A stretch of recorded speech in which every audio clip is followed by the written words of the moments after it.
Yo, welcome to another installment of Noob Chess Analysis.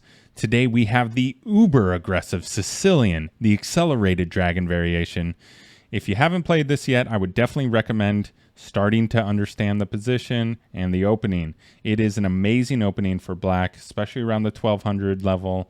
It's got a dark squared bishop that has a huge diagonal and it's very sneaky. People often forget about the diagonal being open and you can take some major material off of it.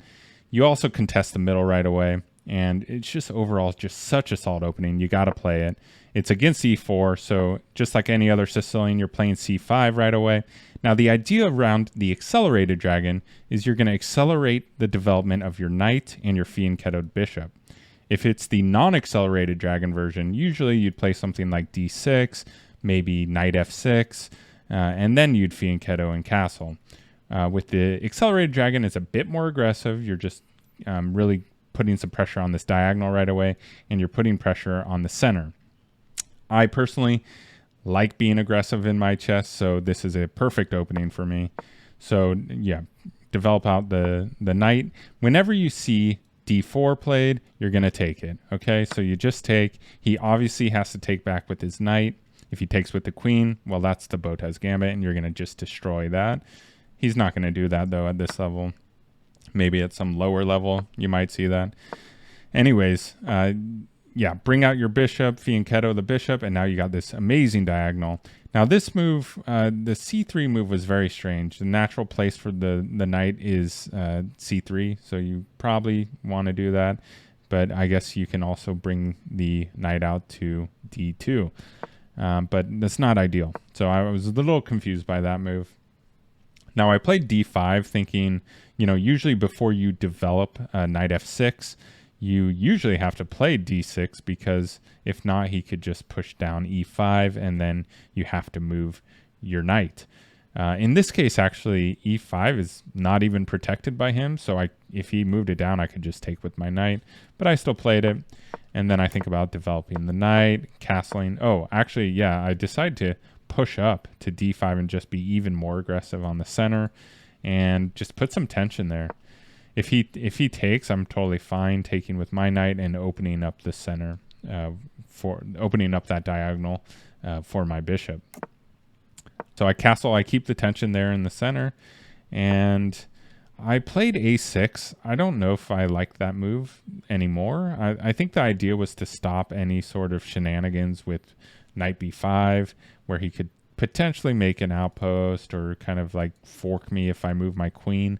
So I played that as a prophylactic. I don't think it was necessary.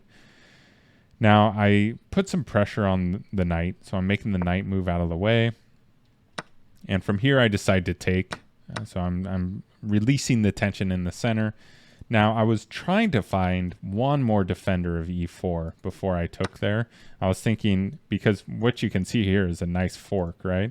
But the problem is he actually has two defenders of the e4 square.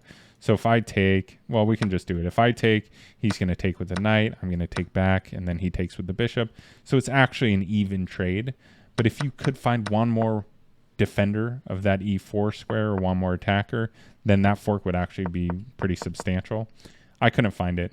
The only move I could find was, bishop f5, but then he'd just take it. So that'd be ridiculous. Don't do that. Anyways, I decided to take and just open up the center. And I also saw a follow-up move where you can put another attacker with your bishop. So bishop f5 now does work. So now you have two attackers and he only has a single defender. So his next move, he has to be very precise. You have to be precise in that you need to add another defender for e4. And the right move here is knight g5, and that's just defending the square twice.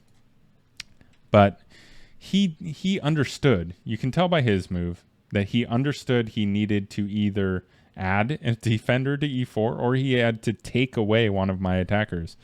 And so his mind was in the right place by trying to pin. He's trying to pin this knight, right? So if his thinking was, if I take, he takes, I can't take back, right? Because that would be a pin. So then he'd just take my queen. But order of operations is very important here. When I take with my bishop and he takes back, the d file is now open. and I can take his queen, and he has to take back. And at that point, this bishop that took my bishop is undefended. This pin no longer exists because my queen was, I took his queen with my queen. So I'm free to take the undefended bishop. So it looks like this.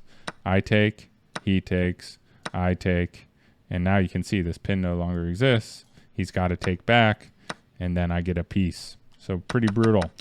So you got to be very careful about order of operations here. Okay, so after that, so that actually happened, and then I'm up a whole piece. I'm actually up 5 here. He brings his rook out to attack my undefended knight, which is fine. I think of simplification here, so I saw this bishop, and I'm thinking, hey, I'm going to simplify the position. I'm up by 5. You might as well. The best move is actually to go knight c5, and you're attacking this pawn. It is undefended, and if he were to push down, that would be bad, because then I could just take it, because then that pawn would be undefended. So actually, his only move is to bring the rook over, and then you have a rook defending a pawn, which at this point in the game is not good for him. That, he needs all of his pieces to be involved in some sort of attack, not defending a single pawn. Anyways, at my level, I just thought, hey, let's simplify. And then even more, let's take some rooks off the board. So he's okay with simplifying. I'm okay with it too. He moves his knight out, and I got a little too obsessed with simplification because I tried to simplify the pawns, which I realized after the game was bad because now I'm up against 2 connected pawns versus a single pawn, which could be dangerous.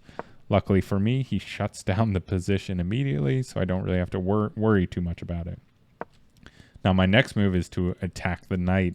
The knight's just sitting there undefended. Well, it is defended, but I can attack it with the pawn and also make this amazing structure with my pawns. So that looks beautiful. Let's do that. Now, you got to be aware that this... Well, first of all, you have to be aware that, this is being attacked. You are defending it once, but it's very easy to accomplish 2 things at once. One is just, by pushing this up, you just have an amazing pawn structure. 2, you open up this diagonal onto an undefended pawn here. He does a little fork action. I'm not afraid of this. I can just move my rook up. If he wants to take my bishop, I'm totally okay with that. I can take back with my king. And then also I'm putting a ton of pressure on this undefended pawn. He wants to trade for some reason. The best move here is actually to go this way. And then when he takes back, you can take with your bishop. And then you probably have this as a follow-up. I actually wanted to trade because in the end, I don't think it matters that much. He takes back. You can just take the undefended pawn with your bishop. And then you also, he also threw in this very strange trade where I just ended up taking some pawns. And end game here, always bring your king into the game. So just driving the king all the way up. And he really can't do anything at this point. I'm just going to eat this pawn, move it out of the way, and probably, bring up any one of these pawns. And this is just a total domination at the end game. So this is a very good example of the Accelerated Dragon, just how dangerous it is, some attacking positions, and just a basic intro into the opening itself. So thank you for watching. A few things. First, I had my first YouTube stream. So a lot of you were able to check it out. I think I had 21 viewers, which is like 10 times more than I ever got on Twitch. So YouTube, my new streaming platform, for sure, 100%. I'm going to be streaming on YouTube from now on. And thank you for everyone who showed up. And, we had some fun. It was awesome. I don't have a schedule yet, but I'll just get on when I get on. So make sure to subscribe and hit the little bell button by the subscription, and that will tell you when I'm streaming. So thank you. Thank you, everyone. I'll catch you later. Have a good night. Peace out.